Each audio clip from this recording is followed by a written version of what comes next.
Oxford math new countdown 6 third edition की exercise 11A start करेंगे। हमारा क्वेश्चन नंबर 1 है given are 4 points P Q R S in a plane. यहाँ पे हमें 4 पॉइंट्स दिए गए हैं जिनके नाम है P Q R S, no 3 of which are in one line. हमने इनके इस तरह से ट्राइंगल बनाने हैं, इनमें 3 कोई एक लाइन में ना आए। नेम ईच ऑफ देम, उसके बाद हमने इन ट्राइंगल्स को नाम देने हैं। हम यहाँ पर ये 4 पॉइंट लेंगे। अब हम इनको नाम देंगे जो कि हमें ऊपर गिवन है, अल्फ़ाबेट P Q R और S। हम ट्राइंगल बनाएंगे।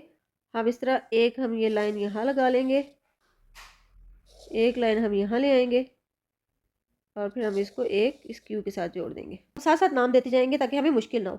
ये हमारा एक ट्राइंगल बन गया P Q R। हम ट्राइंगल का ये साइन है, ये साइन है ट्राइंगल का। अब हम इसको नाम देंगे ट्राइंगल P Q और R। इसके बाद R को S से मिला देंगे हम, और एक हम ये S को Q से मिला देंगे। तो ये एक और हमारा ट्राइंगल बन गया Q R S। इसको भी हम नाम दे देंगे। ट्राइंगल को जो साइन है वो बनाएंगे, triangle Q R S। P को S से जोड़ेंगे।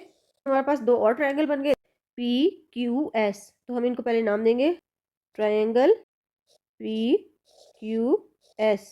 अब नेक्स्ट ट्राइंगल जो हमारा बना, एक ट्राइंगल हमें इधर से मिला एक्स्ट्रा और दूसरा ट्राइंगल हमारा ये बना P R और S।